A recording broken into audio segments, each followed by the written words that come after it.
we celebrate the first Sunday of Lent. Let us pray that our penance be blessed by the Lord, prayers, almsgiving, and fasting. The Healing Eucharist incorporated in the SBD Secretariat for Social Communications in cooperation with ABS-CBN, Philippine Daily Inquirer, St. Peter Life Plan and Chapels, Balikbayan Handicrafts, and Secosana Ladies Bath celebrate with you this Sunday's Holy Mass.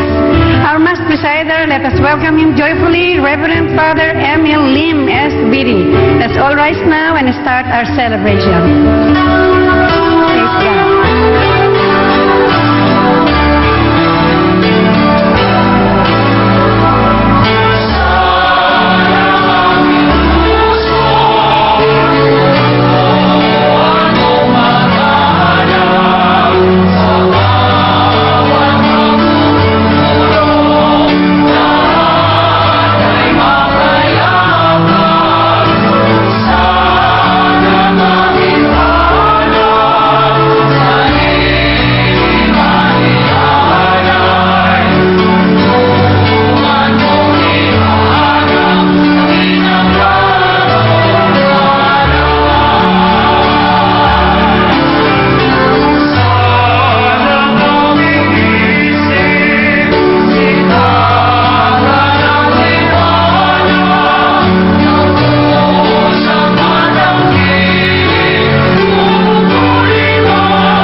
In the name of the Father, and of the Son, and of the Holy Spirit. Amen. Amen.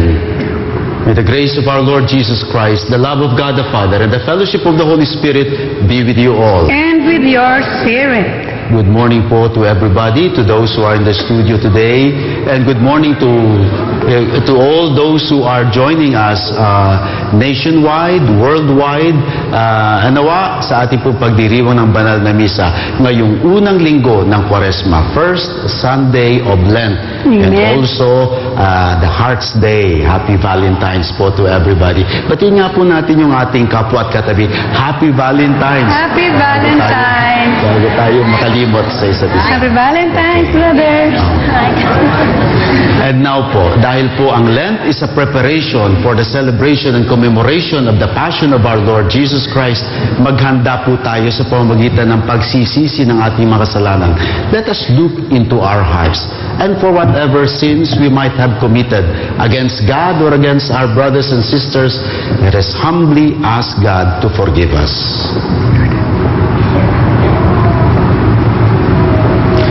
I confess to Almighty God and to you, my brothers and sisters, that I have greatly sinned in my thoughts and in my words, in what I have done, in what I have failed to do, through my fault, through my most grievous fault.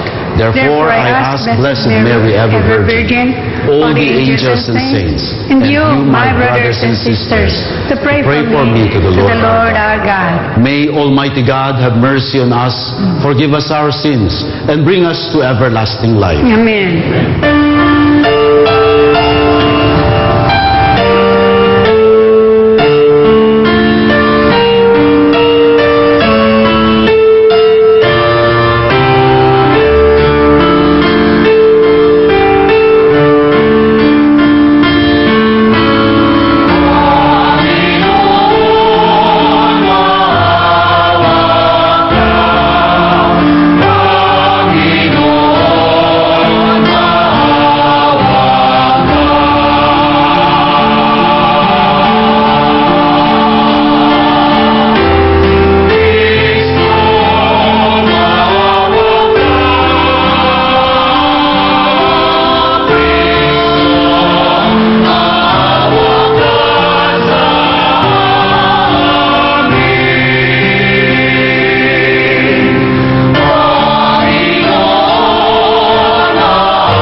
Almighty God, through the yearly observances of Holy Lent, that we may grow in understanding of the riches hidden in Christ, and by worthy conduct pursue their effects. Through our Lord Jesus Christ, your Son, who lives and reigns with you in the unity of the Holy Spirit, one God, forever and ever. Amen. Let's all sit to listen to the first reading. As the Israelites offer God the fruits of the land as thanksgiving, they profess publicly the saving acts of God and had done on their behalf. Lenten, therefore, is a time to recall the Lord Jesus' suffering on our behalf. Let's all listen to the first reading. A reading from the book of Deuteronomy. Moses spoke to the people, saying, "The priest shall receive the basket from you, and shall set it in front of the altar of the Lord your God. Then you shall declare before the Lord your God, my father was a wandering Aramean who went down to Egypt with a small household and lived there as an alien. But there he became a nation, great, strong, and numerous. When the Egyptians maltreated and oppressed us, imposing hard labor upon us, we cried to the Lord, the God of our fathers, and He heard our cry, and saw our affliction, our toil, and our oppression. He brought us out of Egypt with His strong hand and outstretched arm, with terrifying power, with signs and wonders, and bringing us into this country.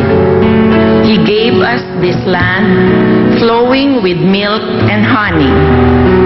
Therefore, I have now brought you the first fruits of the products of the soil, which you, O Lord, have given me.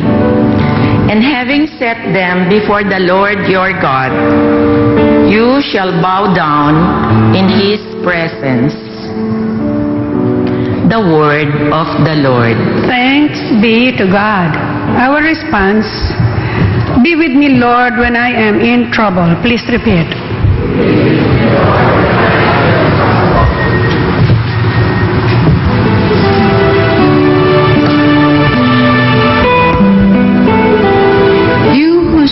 Who dwell in the shelter of the Most High, who abide in the shadow of the Almighty, say to the Lord, my refuge and fortress, my God in whom I trust.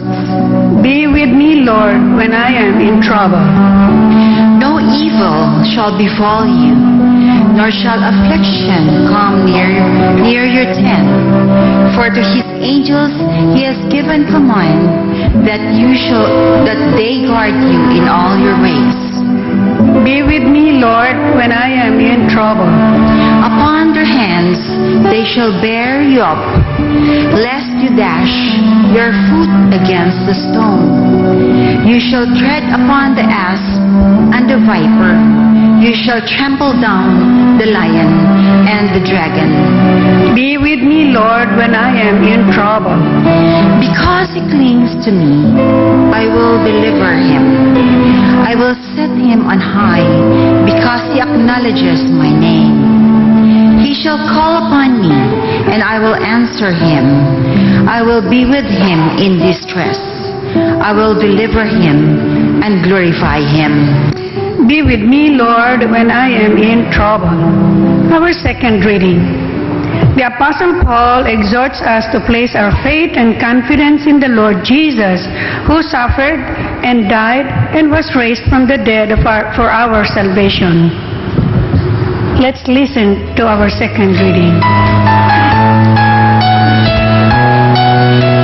A reading from the letter of St. Paul to the Romans. Brothers and sisters, what does Scripture say? The word is near you, in your mouth and in your heart.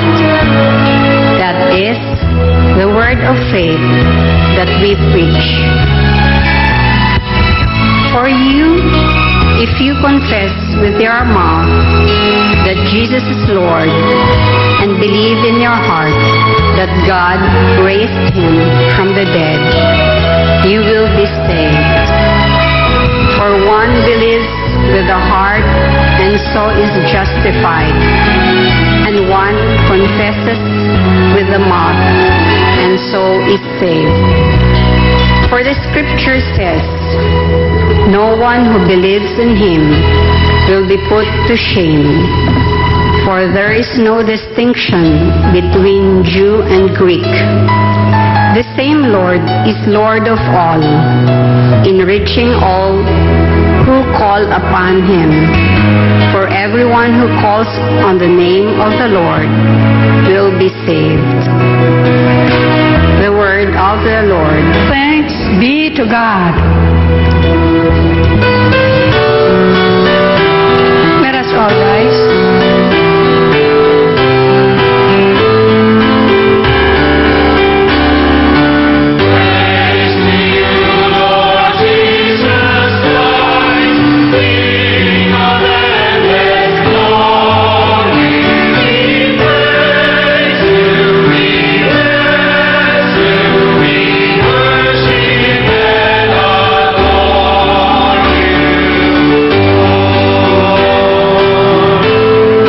Not live on bread alone, but on every word that comes forth from the mouth of God.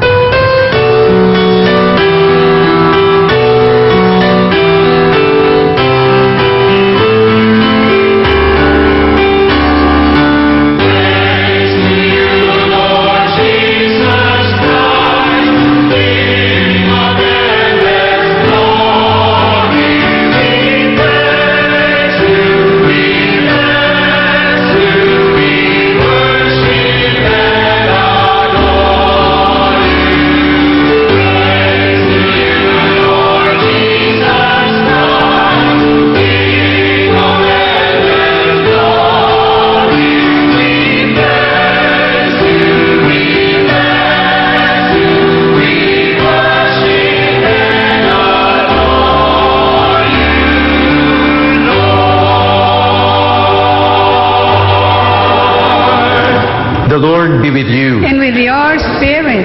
A reading from the Holy Gospel according to Luke. Glory to you, Lord. Filled with the Holy Spirit, Jesus returned from the Jordan and was led by the Spirit into the desert for 40 days to be tempted by the devil. He ate nothing during those days, and when they were over, he was hungry. The devil said to him, "If you are the Son of God, command this stone to become bread." But Jesus answered him, "It is written, one does not live on bread alone." Then he took him up and showed him all the kingdoms of the world in a single instant. The devil said to him, "I shall give to you all this power and glory, for it has been handed over to me, and I may give it to whomever I wish. All this will be yours if you worship me." But Jesus said to him in reply, "It is written, you shall worship the Lord your God, and him alone shall you serve." Then he led him to Jerusalem, made him stand on the parapet of the temple, and said to him, "If you are the Son of God, throw yourself down from here, for it is written, He will command His angels concerning you to guard you, and with their hands they will support you, lest you dash your foot against a stone." But Jesus said to him in reply, "It also says, you shall not put the Lord your God to the test." When the devil had finished every temptation, he departed from him for a time. The Gospel of the Lord. Praise to you, Lord Jesus Christ. Wow, muli, good morning po to everybody. Good morning, And Pastor Emil. Happy Valentine's. So, Yeah, happy Valentine's nako, Day ngayong po. araw ng mga puso, Oo, kaya sa lahat po ng may mga minamahal o sa lahat ng may mga puso, praise and thank the Lord dahil tumitibok pa yan. No? Amen. And so, kaya nga po din sa ating mga katabi, sa tanungin nga natin, kumustang puso mo? Healthy, Father, healthy. At sabihin nyo namang bilang sagot, ito tumitibok pa at malakas pa. Amen. Sapagkat sa bawat tibok ng ating puso, ay andyan ang ating buhay, andyan ang ating pagmamahal. Kaya nga po ngayong araw ng mga puso, maganda rin na suriin natin, nasaan nga ba nakalaan, nakatutok, nakatuon ang ating mga puso. No? Ang ating pong ebanghelyo ngayon, na yung The Temptation of Jesus, ay isang magandang halimbawa kung saan dapat nakatuon ang ating mga puso. It's true, marami tayong minamahal, yung mga taong malapit sa ating puso. No? Pero huwag ang pagmamahal. Ang love, hindi dapat nasa material things.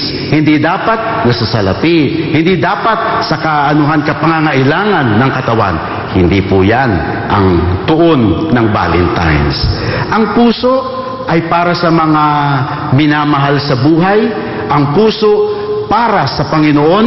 Hindi po yan para sa karangyaan, kapangyarihan, o pagiging popular, sapagkat ang puso ginawa ng Diyos.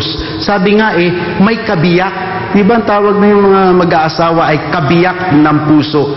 Hindi totally complete. Marami tayo dito ngayon mga doktor at doktora. Alam nila na ang puso ay hindi perfect. Di ba yung perfect na yung sinasabing ganun? Perfect na ganyan. Sabi nila, yung talagang tunay biological heart, hindi naman perfect May parang tapyas. May kabiyak. Sabi nga ni St. Augustine of Hippo, sabi niya, my heart is restless until it rests in you.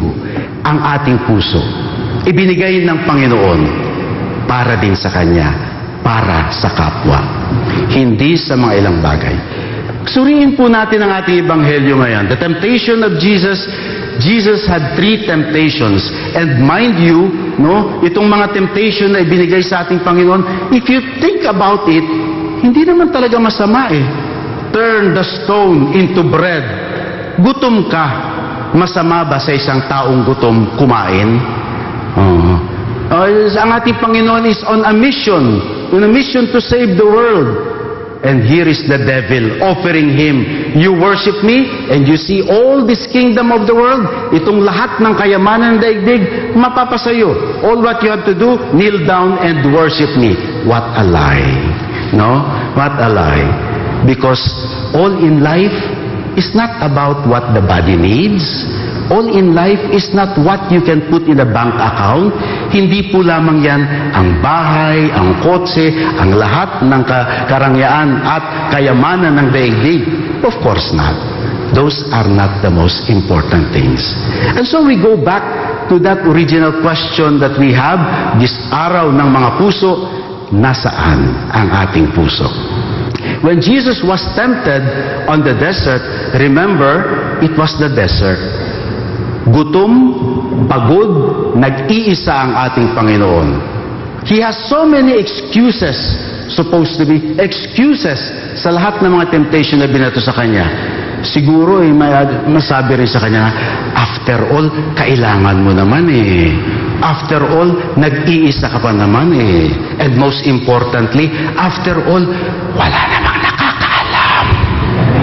Wala namang nakakakita. That's the temptation. But look at Jesus. You might think that the desert have weakened our Lord. No. In fact, what helped our Lord to fight those temptations of the devil might have been the desert. Because first, bago ito, ano ang ginagawa ng Panginoon sa disyerto? He was praying. And that's why very important armor against temptation, against the devil, is prayer. Ngayong panahon ng Kwaresma is a good opportunity and a call, an invitation for us is strengthen our prayer life. Paigtingin pa ang ating pananalangin upang tayo ay mas mapalapit sa Panginoon. Because the closer we get to the Lord, the further we get away from Satan. No? At sa lahat ng kasamaan. And so, prayer. Jesus was praying. So should we this season of Lent. Second, when Jesus was alone, he must have reflected on the Word of God. Kaya nga yung mga sagot ng Panginoon, no, sa mga pagsubok sa Kanya has always been the Word of God. No? But the Scripture says, thou shalt not test the Lord. The Scripture says, from the book of Deuteronomy, one does not live by bread alone. The strength of Jesus is in the Word of God. Kaya nga ngayong panahon ng Kwaresma is also an invitation for us, go back to the Word of God. May nagsabi nga ang salita ng Diyos, ang Biblia, hindi yan dapat isang parang museum, kung saan pupunta ka, bibisita at titingin and then aalis na. Sabi nila, ang Word of God is like a mine. One has to dig, one has to find, and when you find something precious, bring it along with you. That is when the Word of God is most effective sa ating buhay. Ngayong Lent, open up your Bible. Una ninyong gawin, ihipan nyo muna. Para doon sa mga alikabok na naipon sa ibabaw ng ating mga Biblia dahil hindi na natin binisita, hindi na natin binasa. Very sad. So ihipan muna ang mga Biblia and then open it and start reading. You will always find treasure and strength from the Word of God. Amen. And then when Jesus was alone in the desert, He was always constantly in the presence of God. Yung hindi siya kumakain, yung siya ay nag-aayuno, yung siya ay nag-iisa kasama ng Panginoon, He was practicing. You cannot fight the temptation without practice. In life, we need to practice. Kaya ngayong Kwaresma is also a practice for us. Di po ba, do you remember the 3 acts of Lent na dapat na ating ginagawa sa ating programa and preparation for Lent? Prayer, fasting, and charity. Those are practices natin. Sapagkat kapag tayo nagpa-practice of saying no to temptation, no to so much food, no sa lahat ng taba ng mga karne and something like that, no para doon sa, lahat ng anything na masasarap, sweets, sugar, and everything. Once we can practice saying no, it's probably much easier to say no to the devil and his temptation. Kaya ang ating Panginoon sa kanyang desert, it made Him stronger. No, it did not made Him weaker. Kaya kung kayo'y nag-iisa, kung kayo ay walang-wala, kung kayo ay nagugutom, huwag ka lang mag-complain. Pasalamat ka pa rin dahil you are practicing. Yan ang ating pagdiriwang ng Lent. But when we look to the 3 temptations of Jesus, they pertain to some of the things na madalas nating nai-encounter. After all, mga kapatid, temptation will always be part of life. Sa Our Father, dinadasal natin, lead us not into temptation and deliver us from evil. We pray that every day, many times, probably many times a day. And yet still, temptation will be there. Now again, wag lamang po tayong nagko-complain. Wag niyong ubusin ang ating lakas sa pagko-complain about temptation. They will always be there. Kung ang ating Panginoon mismo na nagkatawang tao sa kanyang pagkatao ay natukso, tayo pa kaya? But where Jesus emerged victorious towards temptation, then He is also telling us the way, showing us the way. We can also overcome temptations. So the Lord will not test us more than our capacity. So itong temptation, bahagi man ng buhay, ngunit may paraan. Let us not just say, ako ay tao lamang, ako ay mahina lamang. Pero mga kapatid, don't ever forget, you are a child of God. Amen. We are children of God. Tingnan niyo po, balikan natin yung sinasabi ng Panginoon, ng the devil to Jesus. If you are the Son of God, Gusto niya na magduda si Jesus sa pagiging anak ng Diyos. And so at the same time, tayo rin, kapag tayo'y nagduda sa Diyos, nagduda sa ating dignity and status as children of God, we become weaker. And so remember that always. No, we are children of God, and He is with us always. The Spirit led Jesus even to the desert to be tempted. The Spirit was with Jesus in the desert in temptation. In the same way, the Spirit and God is always with us even in the midst of temptation. Amen. Kaya kung tayo po'y natutokso na tetempt, hindi pa po kasalanan yan. That is natural. Ibig sabihin nun, tao pa rin tayo. No? Ngunit, in those temptation, tatakbo tayo sa Panginoon. Tatakbo tayo sa Kanya dahil Siya ang nagpapakita ng daan. One way po, no, ng paraan ng ating Panginoon in facing temptation, maybe we can learn a lesson from that. Let us learn a lesson from that. Unmask the lie. Isang kasinungalingan. The devil is the prince of lies. And it will always feed us with all the lies. Lahat ng kasinungalingan sa ating isipan. It's always a lie that kapag nakuha mo na lahat ng kayamanan, that you will be the happiest person in the world. Yung mga mayayaman, they will tell you also, that is not guaranteed. No. Yung sinasabi ng devil na itong lahat ng kaharian, itong lahat ng kayamanan ay akin at ibibigay ko kanino man. Sabi niya yan sa kanyang temptation. That is also a lie. Because the world and all its creation, it does not belong to the evil one. It belongs to God. This creation, this beautiful world that we live in is created and belongs to God and will return to God. And so it does not belong to the evil one. Influence lamang ng evil. Ngunit it belongs to our Father, our Creator. And so, kasinungalingan ng tukso. The earlier we unmask the lie of the temptation, the sooner we could get away. And so, let us not underestimate the influence of temptation. It's very strong. And let us not also overestimate our capacity to fight. On our own, we will be weak. But with God's grace, with the Holy Spirit with us, with the example and the presence of Jesus in us, we can overcome. Amen. Alam mo mga kapatid, in the temptation of Jesus, Jesus refused to turn the stone into bread. He refused that temptation. But towards the end, not because he cannot do it, but at the end, in fact, he will turn the bread into his body.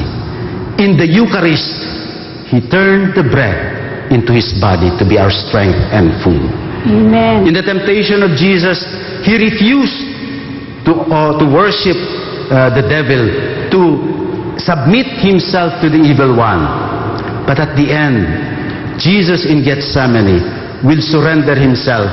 Not my will, but your will be done. Amen. He will not surrender to Satan.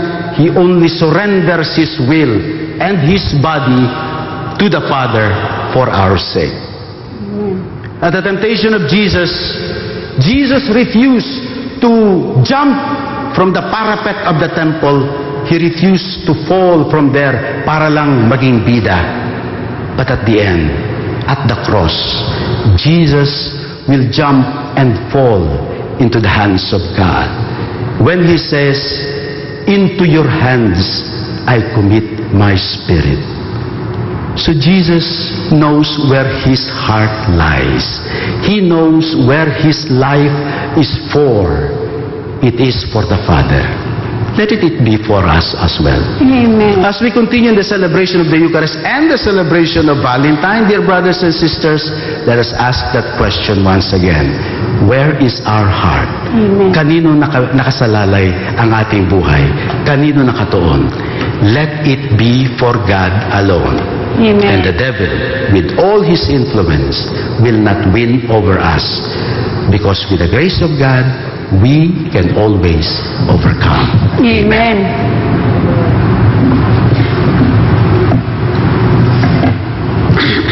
Let us now all rise and let us profess our faith in God as together we say, we believe I believe in one God, the Father Almighty, Creator of heaven and earth, of and all things Jesus Christ, visible. His only Son, our Lord, who was conceived by the Holy Spirit, born of the Virgin Mary, suffered under Pontius Pilate, was crucified, died, and was buried. He descended into hell. On the third day he rose again from the dead. He ascended into heaven and is seated at the right hand of God, the Father Almighty. From there he will come again to judge the living and the dead.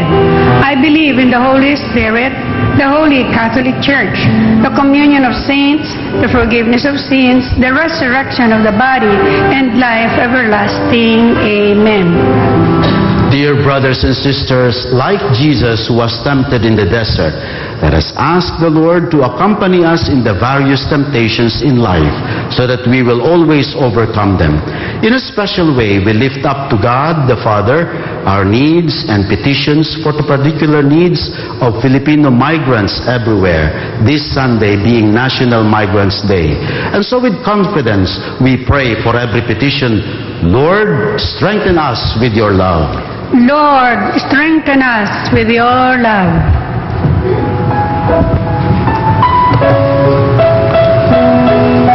That church leaders continue to be committed in their concern for the poor, especially among the migrants and their families. We pray. Lord, strengthen us with your love. That civil leaders will do their best to serve the people entrusted to them, mindful also of their responsibility to take care of the migrants and their families. We pray. Lord, strengthen us with your love. That the Lord continuously accompany all overseas Filipino workers as they work and live in foreign lands, especially in moments when they are tempted to abandon their religious and cultural values. We pray. Lord, strengthen us with your love. That Filipino workers who have been abused, exploited, and suffering from all forms of unjust treatment in their moments of abandonment and loneliness be sustained and comforted. We pray. Lord, strengthen us with your love. For all missionaries who have left home, country, and family to proclaim the gospel to all nations, may the Lord protect them from all dangers, strengthen them in their loneliness, give joy to their communities, and fulfillment in their apostolate. May the Lord reward them in this life and in the life to come for their sacrifices and generosity for the kingdom. We pray. Lord, strengthen us with your love. That the celebration of the Eucharist be a source of strength and security for families left behind by overseas workers who now sleep peacefully in God's kingdom. We pray. Lord, strengthen us with your love. We pray for the healing Eucharist, that God will continue to bless this ministry so that we will be able to reach out to more people, especially the sick and the needy. We pray. Lord, strengthen us with your love. We also pray for the repose of the soul of Arturo Manalo, a friend and benefactor of the Christ the King Mission Seminary. Also for the deceased parents of Father Glenn Paul Gomez, Mr. Romulo Sr. and Juliana Gomez, whose same birthday is on February 16. Si Sir Romulo po would have been 91 and si Ma'am Juliana naman po would have been 90. And so let us pray for the repose of their soul. Let us Lord, pray together. strengthen us with your love. God our Father, pour upon us all the graces we most need, especially for our migrant brothers and sisters who continue to seek your comfort and love. Through Christ our Lord. Amen.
brothers and sisters, that mine and your sacrifice may be acceptable to God, the Almighty Father.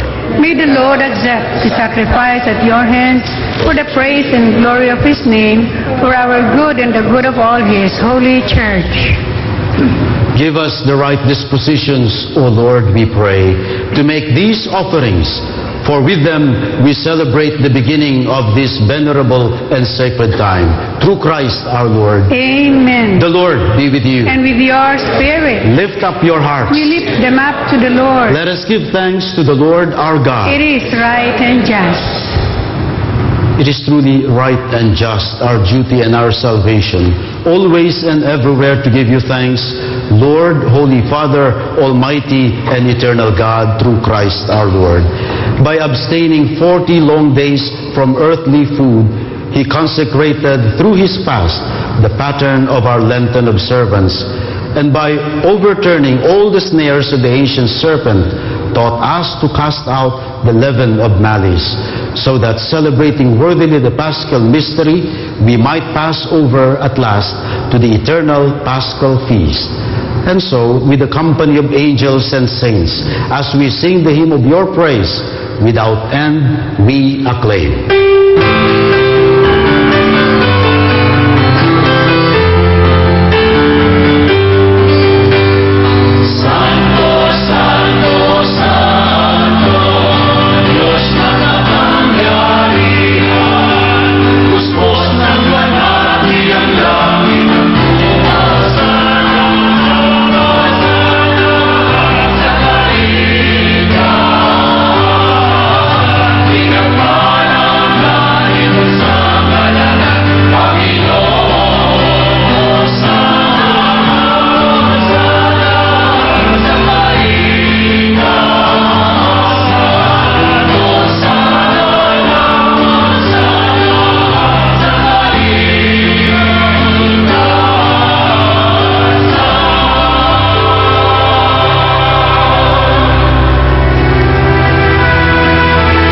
Indeed holy, O Lord, the fount of all holiness.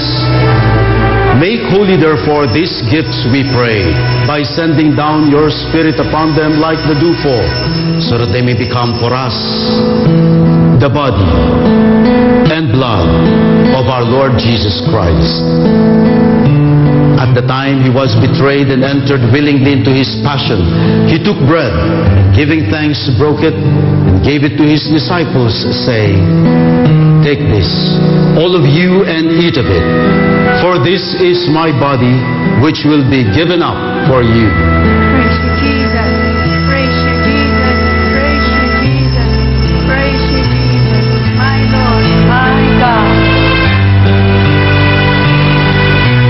In a similar way, when supper was ended, He took the chalice, and once more giving thanks, He gave it to His disciples, saying, "Take this, all of you, and drink from it. For this is the chalice of my blood, the blood of the new and eternal covenant, which will be poured out for you and for many for the forgiveness of sins. Do this in memory of me." Praise you, Jesus. Praise you, Jesus. Praise you, Jesus. Praise you, Jesus. Praise you, Jesus. My Lord and my God.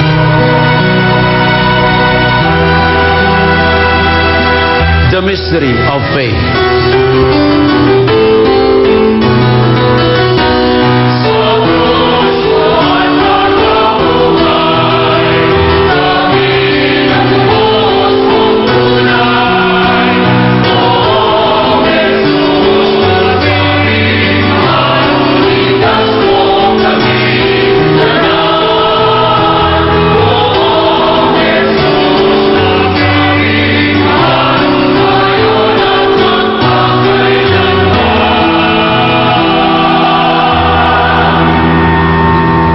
As we celebrate the memorial of His death and resurrection, we offer you, Lord, the bread of life and the chalice of salvation, giving thanks that you have held us worthy to be in your presence and minister to you.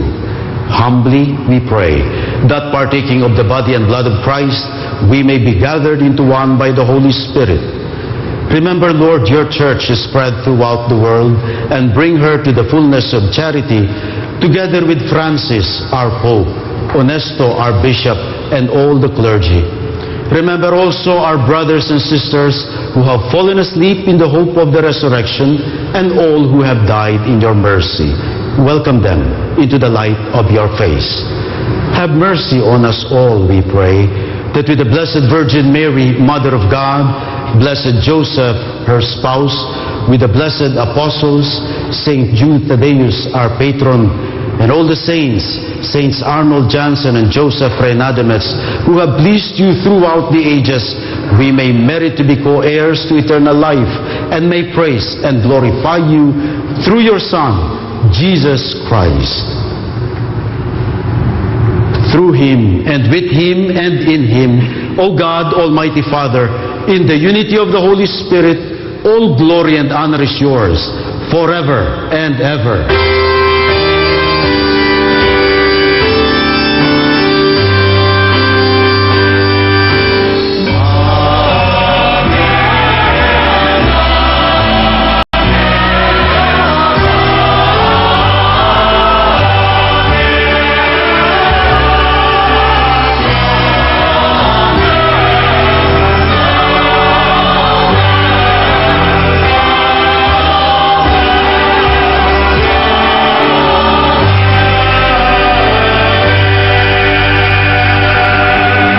Sa nagkakaisang tinig at diwa, tayo tumawag sa ating Amang nasa langit sa panalangin tinuro sa atin ng Panginoong Jesucristo, ang Ama namin.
Deliver us, Lord, we pray, from every evil.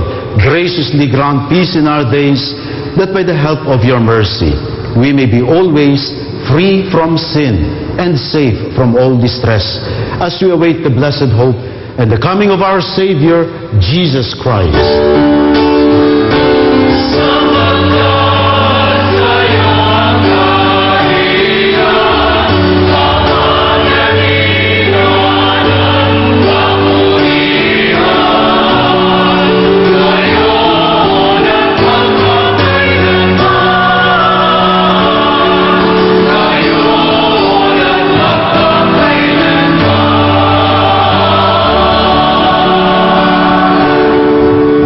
Jesus Christ, who said to your apostles, "Peace I leave you, my peace I give you."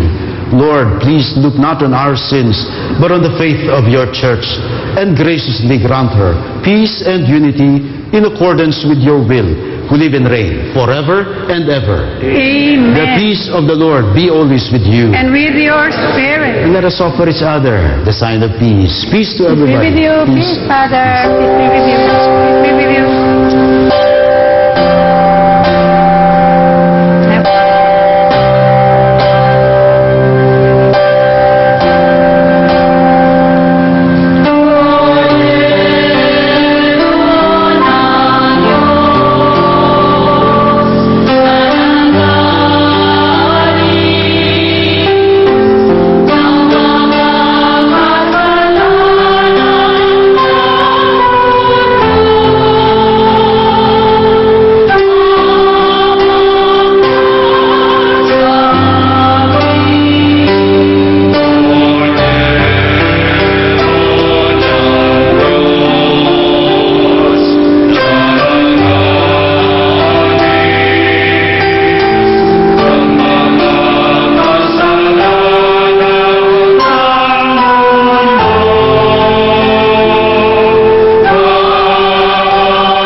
our Lord Jesus Christ, the Lamb of God, who takes away the sins of the world.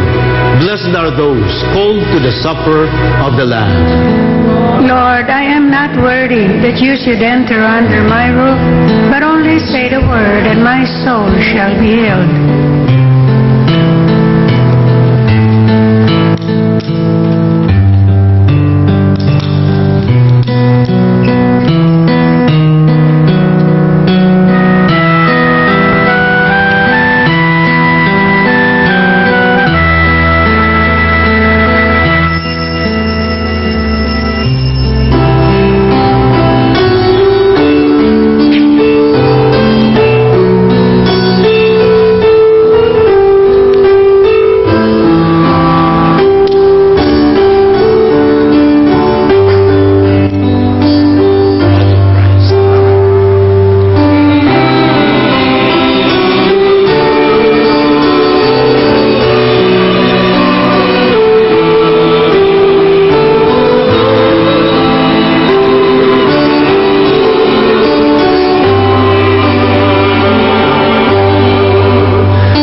Blessed Trinity, Father, Son, and Holy Spirit, we entrust to you today those who are sick bodily, mentally, psychologically, and emotionally. Lord, we lift up to you those who are suffering, those who are in pain, those who are in hospital, those who are bound at home. Lord, send your Spirit, your healing power upon them, and touch them, every part of their body, from head to their toe. And whatever sickness, Lord, that is with them, remove it, for out of your mercy and compassion, you always go to heal the sick. Amen. So, Lord, we entrust to you and we offer you those who are sick, Yes, that are Lord. looking for healing, that are coming to you, asking for mercy and compassion. Amen, Lord God. Lord, we also bring to you those who are worried, those who are anxious because of financial difficulty, those who have problem in their family relationships, those who are loved ones who are getting away from each other, who are being torn apart. Lord, may you bring blessings, healing to all those families, to those married couples who need healing also in their relationship. And Lord, most of all, for all of us who are sinners, heal us, grant us spiritual healing from all our sins. Yes. We who are weak, turn to you, for you are our strength. Yes, In Lord. Jesus' name, amen. Amen. Amen. Let us pray.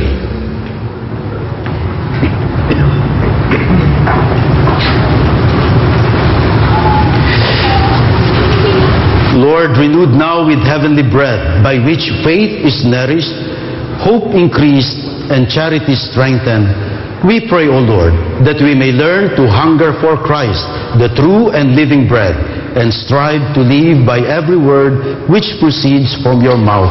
Through Christ our Lord. Amen.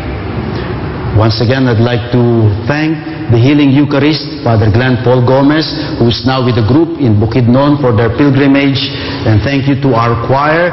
Thank you to the 50 people who are helping us to make this a live Mass broadcast nationwide and worldwide. And to all of you who have attended this Mass, Ate Del, who is our commentator, and our readers, thank you to all of you. Marami pong salamat sa inyo. Amen, Lord. Amen. And we pray for those who are going abroad. I heard that si Ma'am Leonida na narito will be leaving for the States today. And so for all our OFW abroad, in Hong Kong, in Saudi Arabia, the Middle East, Singapore, kayo po na malayo ngayon sa Pilipinas, malapit naman sa aming puso, sa aming panalangin. May God bless all of you, those who are watching this Healing Eucharist, those who are abroad. God bless you po and keep you safe. Amen. Amen. Amen. And to all our loved ones, yung mga malapit sa ating puso, muli, pagdasal po natin sila. Hindi lamang yung mga girlfriend, boyfriend, pati rin po yung may mga mag-asawa, pati rin po yung mga magkapatid na minsan ay hindi na nagkakaunawaan, be reconciled ngayong Lent, lalo na ngayong Valentine's. May our family be always one and full of love. Amen? Amen. And so this we lift up to the Lord.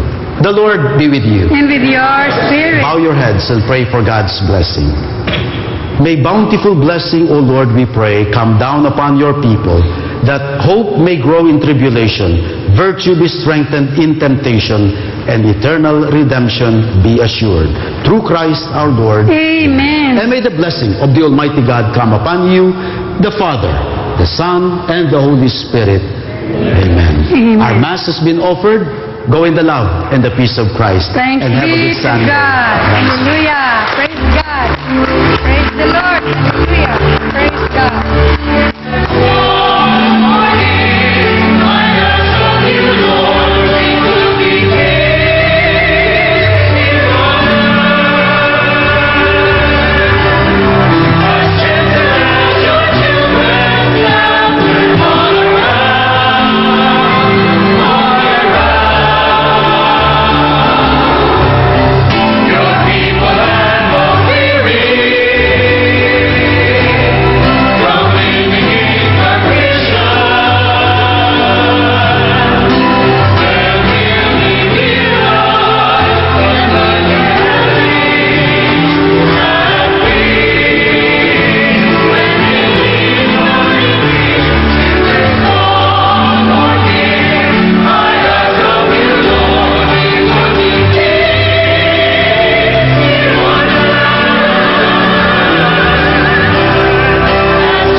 And by overturning all the snares of the ancient serpent, taught us to cast out the leaven of malice, so that celebrating worthily the Paschal mystery, we might pass over at last to the eternal Paschal feast. And so, with the company of angels and saints, as we sing the hymn of your praise, without end we acclaim.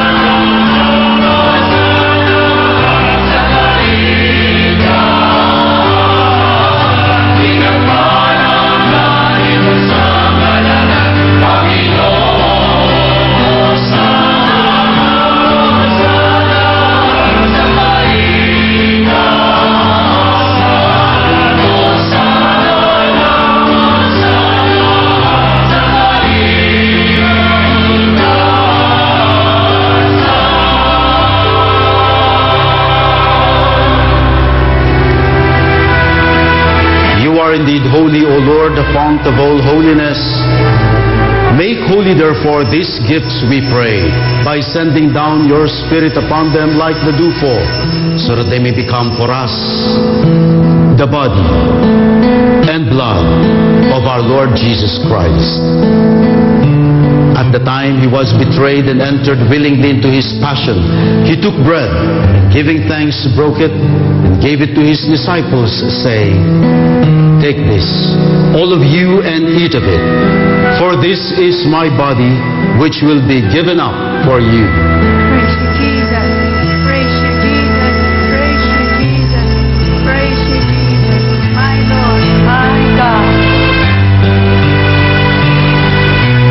In a similar way, when supper was ended, he took the chalice, and once more giving thanks, he gave it to his disciples, saying, "Take this, all of you, and drink from it. For this is the chalice of my blood, the blood of the new and eternal covenant, which will be poured out for you and for many for the forgiveness of sins. Do this in memory of me." Praise you, Jesus. Praise you, Jesus. Praise you, Jesus. Praise you, Jesus. Praise you, Jesus. My Lord and my God.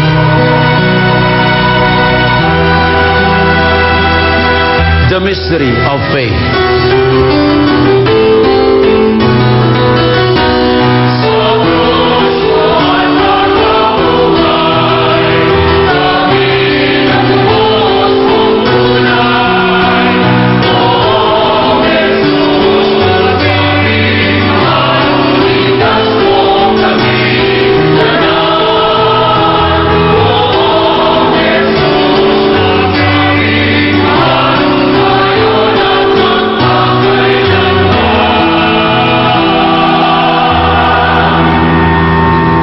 As we celebrate the memorial of his death and resurrection, we offer you, Lord, the bread of life and the chalice of salvation, giving thanks that you have held us worthy to be in your presence and minister to you. Humbly we pray that, partaking of the body and blood of Christ, we may be gathered into one by the Holy Spirit. Remember, Lord, your church is spread throughout the world, and bring her to the fullness of charity, together with Francis, our Pope, Onesto, our Bishop, and all the clergy. Remember also our brothers and sisters who have fallen asleep in the hope of the resurrection, and all who have died in your mercy. Welcome them into the light of your face. Have mercy on us all, we pray, that with the Blessed Virgin Mary, Mother of God, Blessed Joseph, her spouse, with the blessed apostles, Saint Jude Thaddeus, our patron, and all the saints, Saints Arnold Jansen and Joseph Reinademetz, who have pleased you throughout the ages, we may merit to be co-heirs to eternal life, and may praise and glorify you through your Son, Jesus Christ. Through him, and with him, and in him, O God, Almighty Father, in the unity of the Holy Spirit, all glory and honor is yours, forever and ever.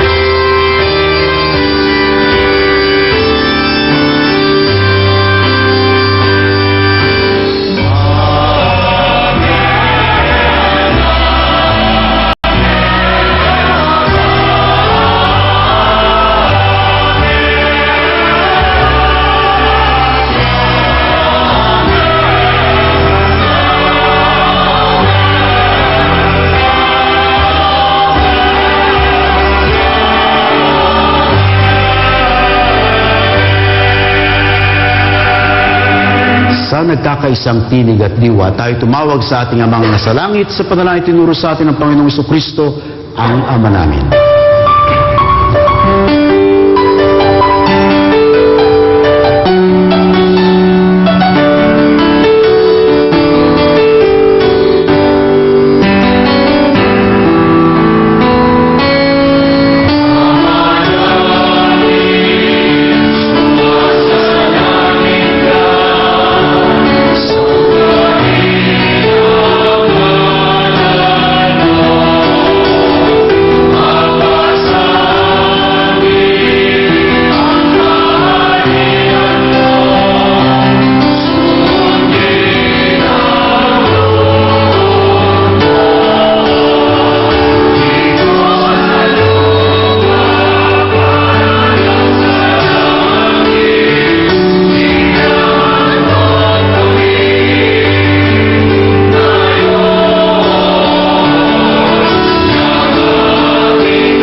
us, Lord, we pray, from every evil. Graciously grant peace in our days, that by the help of your mercy, we may be always free from sin and safe from all distress, as we await the blessed hope and the coming of our Savior, Jesus Christ.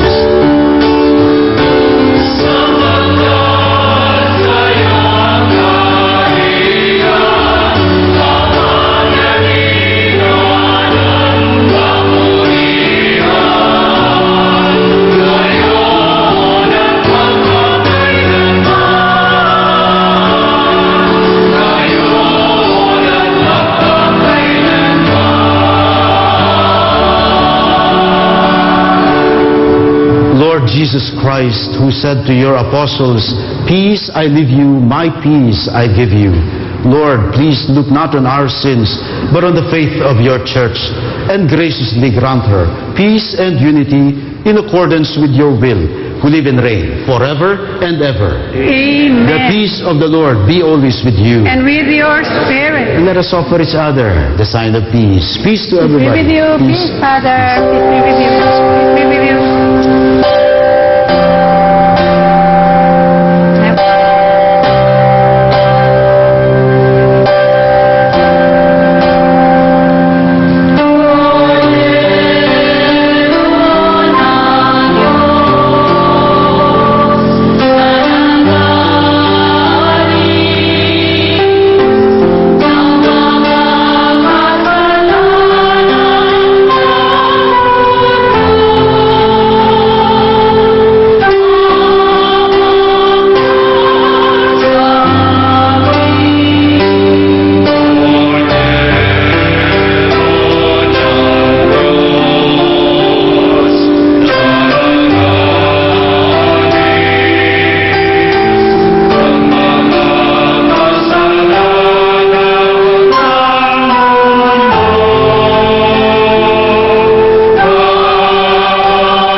Araw ng mga puso, nasaan ang ating puso?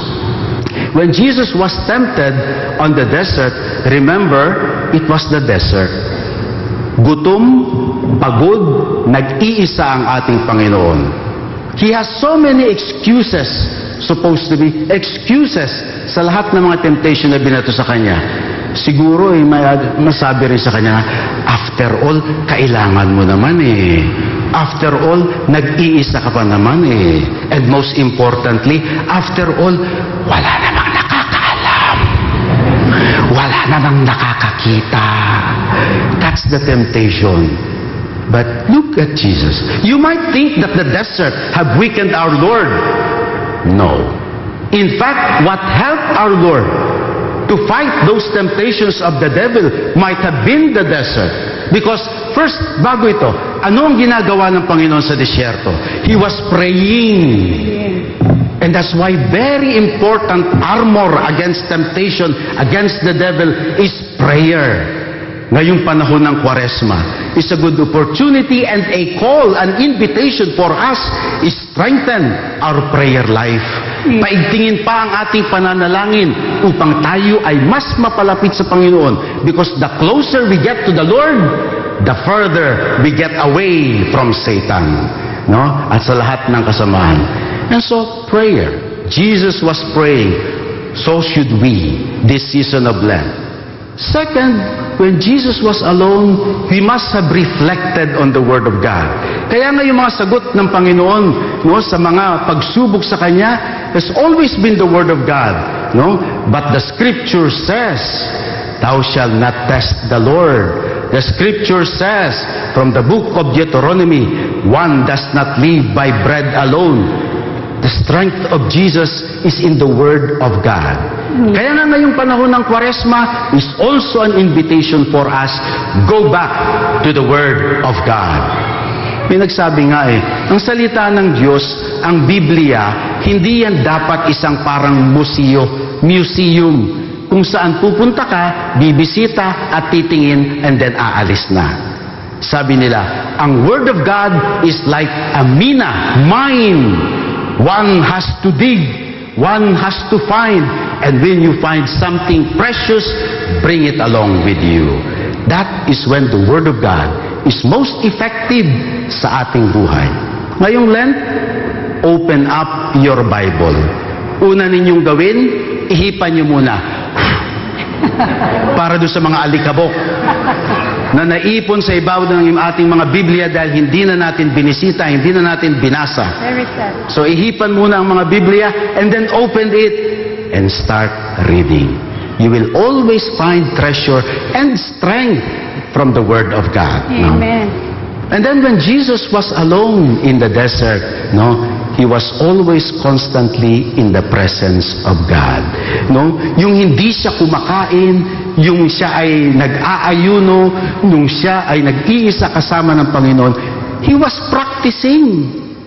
You cannot fight the temptation without practice. In life, we need to practice. Kaya ngayong Kwaresma is also a practice for us. Di po ba, do you remember the 3 acts of Lent na dapat na ating ginagawa sa ating programa and preparation for Lent? Prayer, fasting, and charity. Those are practices natin. Sapagkat kapag tayo nagpa-practice of saying no to temptation, no to so much food, no sa lahat ng taba ng mga karne and something like that, no para doon sa, lahat ng anything na masasarap, sweets, sugar, and everything. Once we can practice saying no, it's probably much easier to say no to the devil and his temptation. Kaya ang ating Panginoon sa kanyang desert, it made Him stronger. No, it did not made Him weaker. Kaya kung kayo'y nag-iisa, kung kayo ay walang-wala, kung kayo ay nagugutom, huwag ka lang mag-complain. Pasalamat ka pa rin dahil you are practicing. Yan ang ating pagdiriwang ng Lent. But when we look to the 3 temptations of Jesus, they pertain to some of the things na madalas nating nai-encounter. After all, mga kapatid, temptation will always be part of life. Sa Our Father, dinadasal natin, lead us not into temptation and deliver us from evil. We pray that every day, many times, probably many times a day. And yet still, temptation will be there. Now again, wag lamang po tayong nagko-complain. Wag niyong ubusin ang ating lakas sa pagko-complain about temptation. They will always be there. Kung ang ating Panginoon mismo na nagkatawang tao sa kanyang pagkatao ay natukso, tayo pa kaya? But where Jesus emerged victorious towards temptation, then He is also telling us the way, showing us the way. We can also overcome temptations. So the Lord will not test us more than our capacity. So itong temptation, bahagi man ng buhay, ngunit may paraan. Let us not just say, ako ay tao lamang, ako ay mahina lamang. Pero mga kapatid, don't ever forget, you are a child of God. Amen. We are children of God. Tingnan niyo po, balikan natin yung sinasabi ng Panginoon, ng the devil to Jesus. If you are the Son of God, gusto niya na magduda si Jesus sa pagiging anak ng Diyos. And so at the same time, tayo rin. Kapag tayo'y nagduda sa Diyos, nagduda sa ating dignity and status as children of God, we become weaker. And so remember that always. We are children of God and He is with us always. The Spirit led Jesus even to the desert to be tempted. The Spirit was with Jesus in the desert in temptation. In the same way, the Spirit and God is always with us even in the midst of temptation. Amen. Kaya kung tayo po'y natutukso na tetempt, hindi pa po kasalanan yan. That is natural. Ibig sabihin nun, tao pa rin tayo. Ngunit, in those temptation, tatakbo tayo sa Panginoon. Tatakbo tayo sa Kanya dahil Siya ang nagpapakita ng daan. One way po, ng paraan ng ating Panginoon in facing temptation, maybe we can learn a lesson from that. Let us learn a lesson from that. Unmask the lie. Isang kasinungalingan. the devil is the prince of lies. And it will always feed us with all the lies, lahat ng kasinungalingan sa ating isipan. It's always a lie that kapag nakuha mo na lahat ng kayamanan, that you will be the happiest person in the world.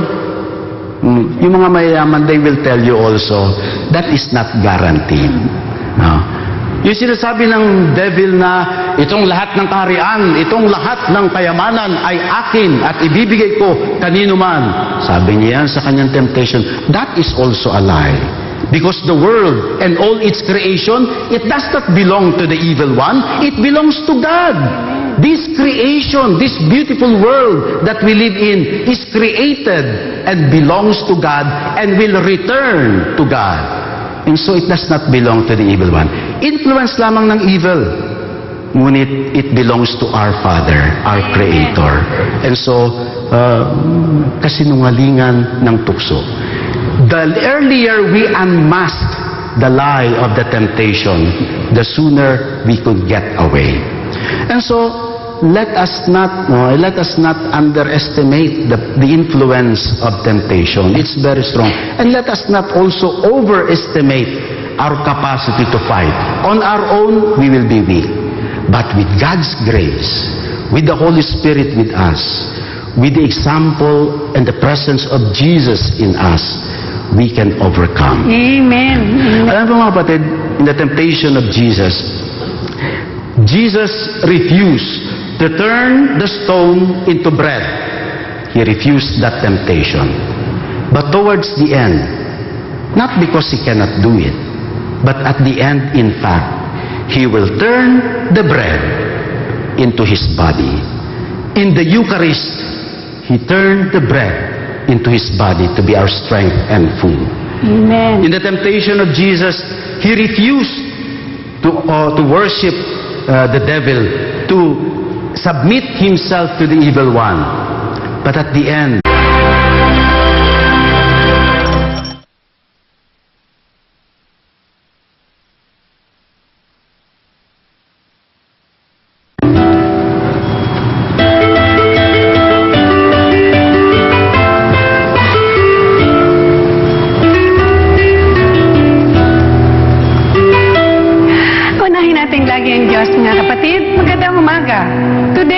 celebrate the first Sunday of Lent.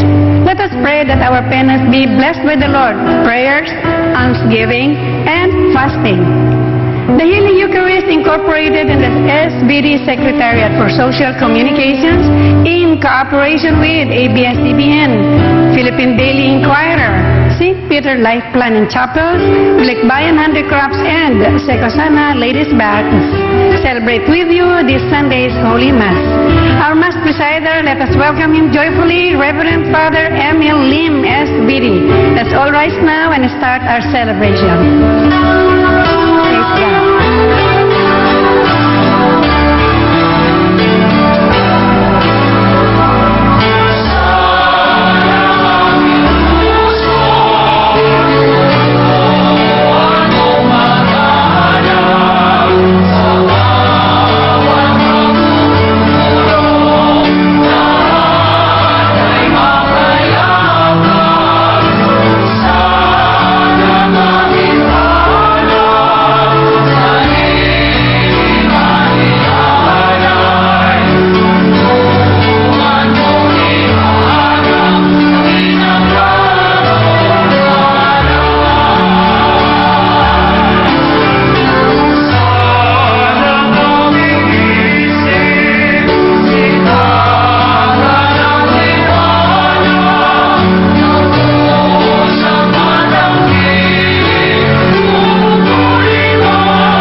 the name of the Father, and of the Son, and of the Holy Spirit. Amen. Amen. May the grace of our Lord Jesus Christ, the love of God the Father, and the fellowship of the Holy Spirit be with you all. And with your spirit. Good morning po to everybody, to those who are in the studio today, and good morning to all those who are joining us nationwide, worldwide, nawa sa ating pong pagdiriwang ng banal na misa ngayong unang linggo ng Kwaresma, first Sunday of Lent, and also the Heart's Day. Happy Valentine's po to everybody. Batiin nga po natin yung ating kapwa at katabi. Happy Valentine's! Happy Valentine's! Bago tayo makalimot sa isa't isa. Happy Valentine's, brothers! And now po, dahil po ang Lent is a preparation for the celebration and commemoration of the Passion of our Lord Jesus Christ, maghanda po tayo sa pamamagitan ng pagsisisi ng ating mga kasalanan. Let us look into our hearts, and for whatever sins we might have committed against God or against our brothers and sisters, let us humbly ask God to forgive us.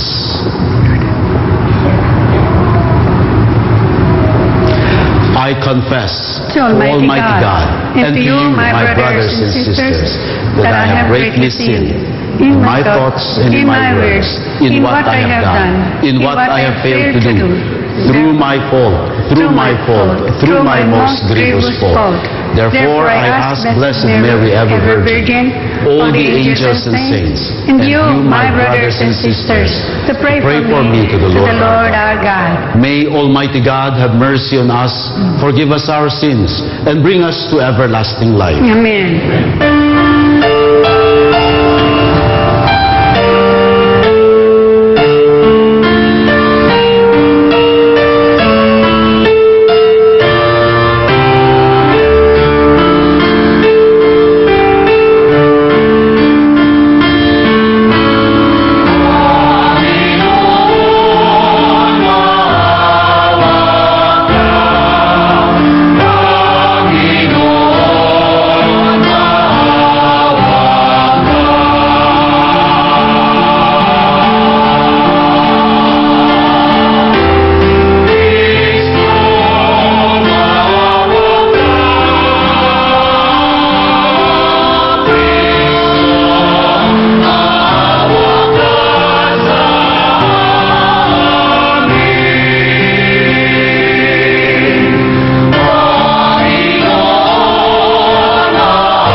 Let us pray.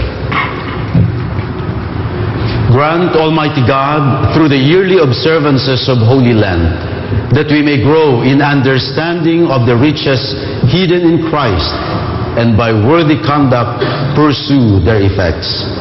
Through our Lord Jesus Christ, your Son, who lives and reigns with you in the unity of the Holy Spirit, one God, forever and ever. Amen. Let's all sit to listen to the first reading. As the Israelites offer God the fruits of the land as thanksgiving, they profess publicly the saving acts of God and had done on their behalf. Lenten, therefore, is a time to recall the Lord Jesus' suffering on our behalf. Let's all listen to the first reading. A reading from the book of Deuteronomy. Moses spoke to the people, saying, "The priest shall receive the basket from you, and shall set it in front of the altar of the Lord your God. Then you shall declare before the Lord your God, my father was a wandering Aramean who went down to Egypt with a small household and lived there as an alien. But there he became a nation, great, strong, and numerous. When the Egyptians maltreated and oppressed us, imposing hard labor upon us, we cried to the Lord, the God of our fathers, and he heard our cry, and saw our affliction, our toil, and our oppression. He brought us out of Egypt with His strong hand and outstretched arm, with terrifying power, with signs and wonders, and bringing us into this country. He gave us this land flowing with milk and honey. Therefore, I have now brought you the first fruits of the products of the soil, which you, O Lord, have given me. And having set them before the Lord your God, you shall bow down in His presence. The word of the Lord. Thanks be to God. Our response, be with me, Lord, when I am in trouble. Please repeat.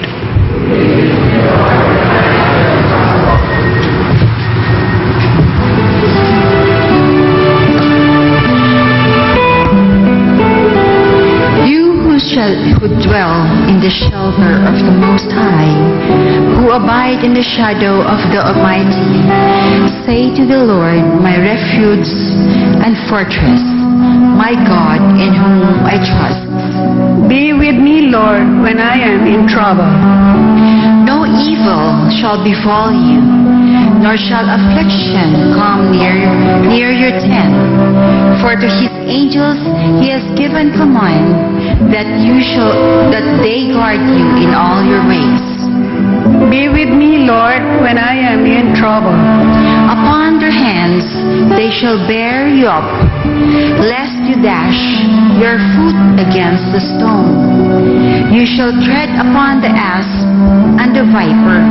You shall trample down the lion and the dragon. Be with me, Lord, when I am in trouble. Because He clings to me, I will deliver him. I will set him on high, because he acknowledges my name. He shall call upon me, and I will answer him. I will be with him in distress. I will deliver him and glorify him. Be with me, Lord, when I am in trouble. Our second reading. The Apostle Paul exhorts us to place our faith and confidence in the Lord Jesus, who suffered and died and was raised from the dead for our salvation. Let's listen to our second reading. A reading from the letter of St. Paul to the Romans. Brothers and sisters, what does Scripture say? The word is near you, in your mouth and in your heart. That is the word of faith that we preach. For you, if you confess with your mouth that Jesus is Lord and believe in your heart that God raised him from the dead, you will be saved. For one believes with the heart and so is justified, and one confesses with the mouth and so is saved. For the Scripture says, no one who believes in him will be put to shame. For there is no distinction between Jew and Greek. The same Lord is Lord of all, enriching all who call upon him. For everyone who calls on the name of the Lord will be saved. The word of the Lord. Thanks be to God. Let us all rise.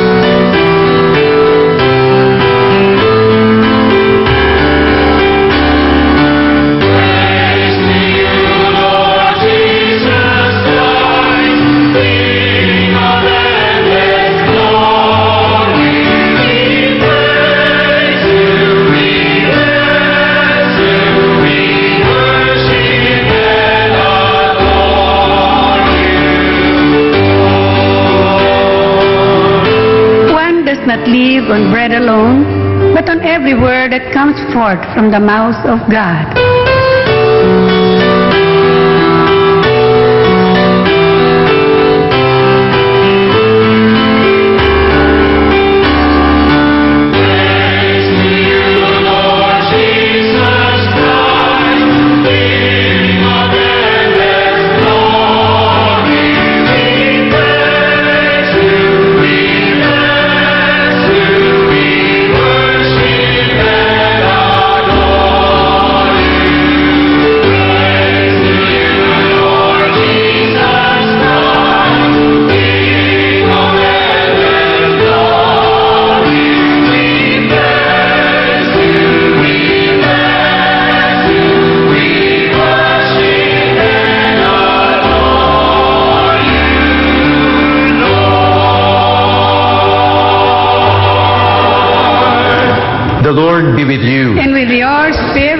A reading from the Holy Gospel according to Luke. Glory to you, Lord.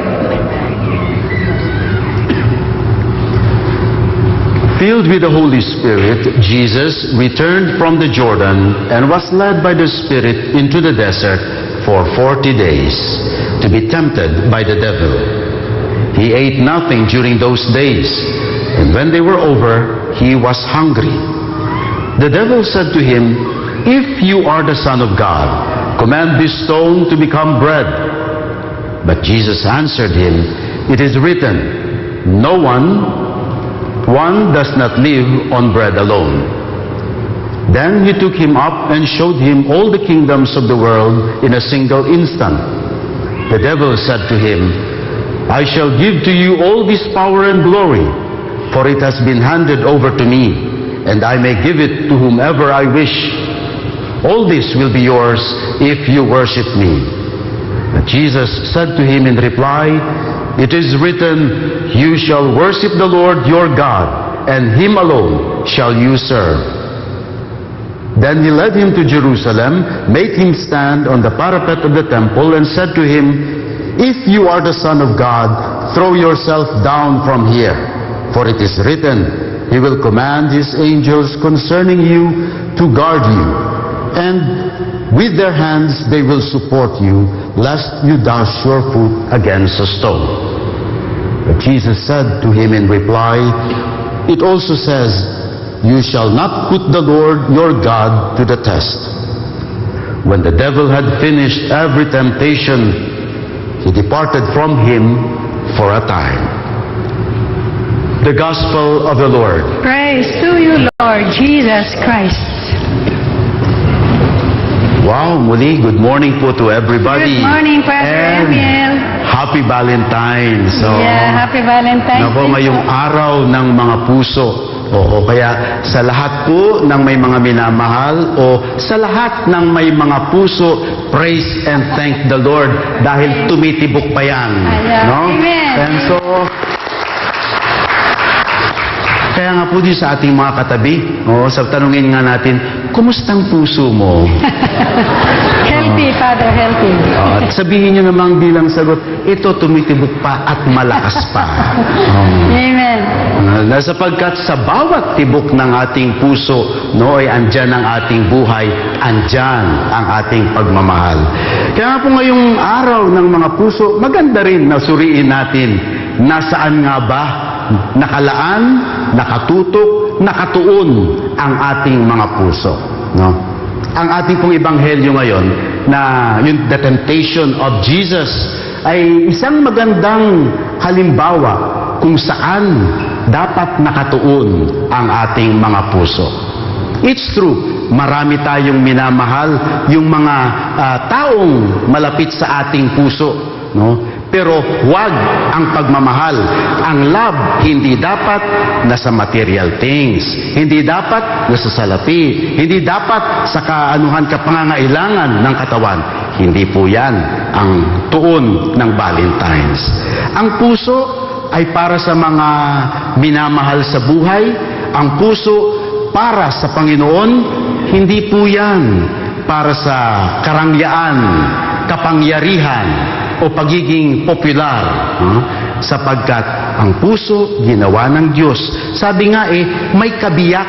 Diba ang tawag na yung mga mag-aasawa ay kabiyak ng puso?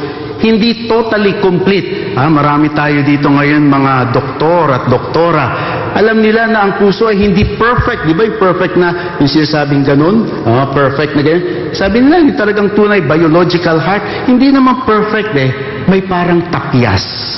May kabiyak. Sabi nga ni Saint Augustine of Hippo, sabi niya, "My heart is restless until it rests in you." Ang ating puso, ibinigay ng Panginoon para din sa Kanya, para sa kapwa. Hindi sa mga ilang bagay. Suriin po natin ang ating ebanghelyo ngayon. The temptation of Jesus. Jesus had 3 temptations. And mind you, itong mga temptation na ibinigay sa ating Panginoon, if you think about it, hindi naman talaga masama Turn the stone into bread. Gutom ka. Masama ba sa isang taong gutom kumain? Ang ating Panginoon is on a mission to save the world. And here is the devil offering him, you worship me and you see all this kingdom of the world, itong lahat ng kayamanan ng daigdig, mapapasayo. All what you have to do, kneel down and worship me. What a lie. No? What a lie. Because all in life is not about what the body needs.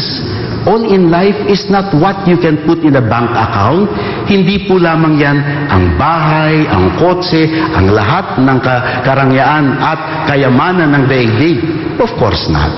Those are not the most important things. And so we go back to that original question that we have.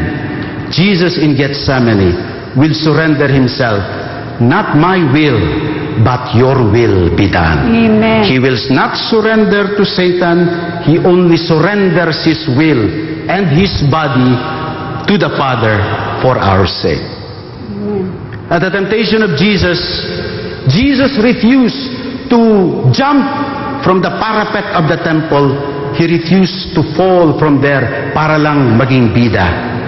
But at the end, at the cross, Jesus will jump and fall into the hands of God. When he says, into your hands I commit my spirit. So Jesus knows where his heart lies. He knows where his life is for. It is for the Father. Let it be for us as well. Amen. As we continue the celebration of the Eucharist and the celebration of Valentine, dear brothers and sisters, let us ask that question once again. Where is our heart? Amen. Kanino nakasalalay ang ating buhay? Kanino nakatuon? Let it be for God alone. Amen. And the devil, with all his influence, will not win over us. Because with the grace of God, we can always overcome. Amen.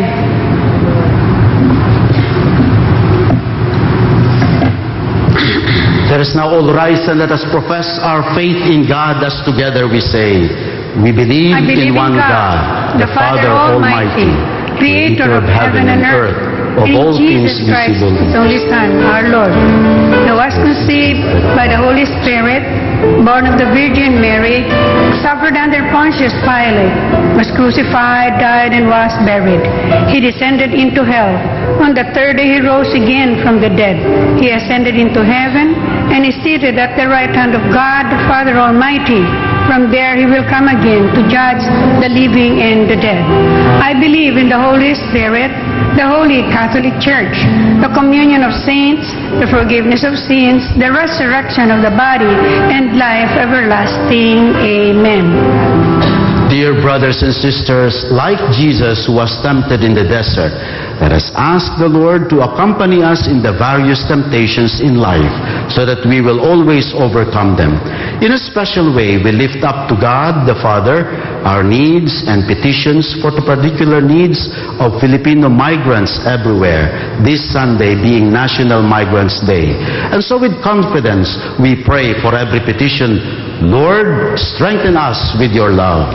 Lord, strengthen us with your love.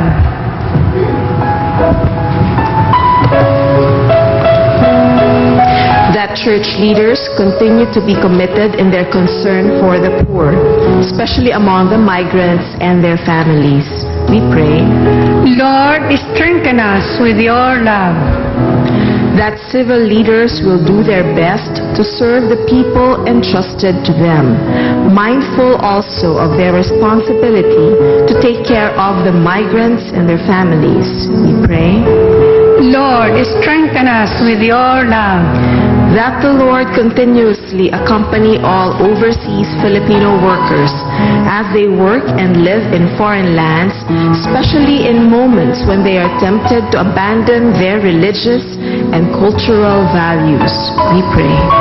Lord, strengthen us with your love.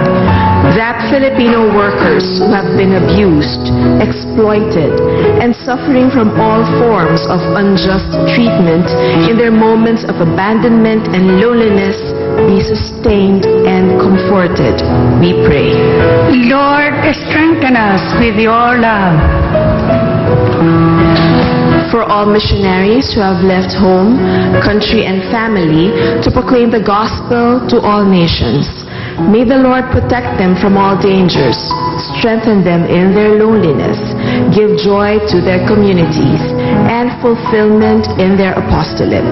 May the Lord reward them in this life and in the life to come for their sacrifices and generosity for the kingdom. We pray. Lord, strengthen us with your love. That the celebration of the Eucharist be a source of strength and security for families left behind by overseas workers who now sleep peacefully in God's kingdom. We pray. Lord, strengthen us with your love. We pray for the healing Eucharist, that God will continue to bless this ministry so that we will be able to reach out to more people, especially the sick and the needy. We pray. Lord, strengthen us with your love. We also pray for the repose of the soul of Arturo Manalo, a friend and benefactor of the Christ the King Mission Seminary. Also for the deceased parents of Father Glenn Paul Gomez, Mr. Romulo Sr. and Juliana Gomez, whose same birthday is on February 16. Si Sir Romulo po would have been 91 and si Ma'am Juliana naman po would have been 90. And so let us pray for the repose of their soul. Let us Lord, pray to the Lord. strengthen us with your love. God our Father, pour upon us all the graces we most need, especially for our migrant brothers and sisters who continue to seek your comfort and love. Through Christ our Lord. Amen.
brothers and sisters, that mine and your sacrifice may be acceptable to God, the Almighty Father.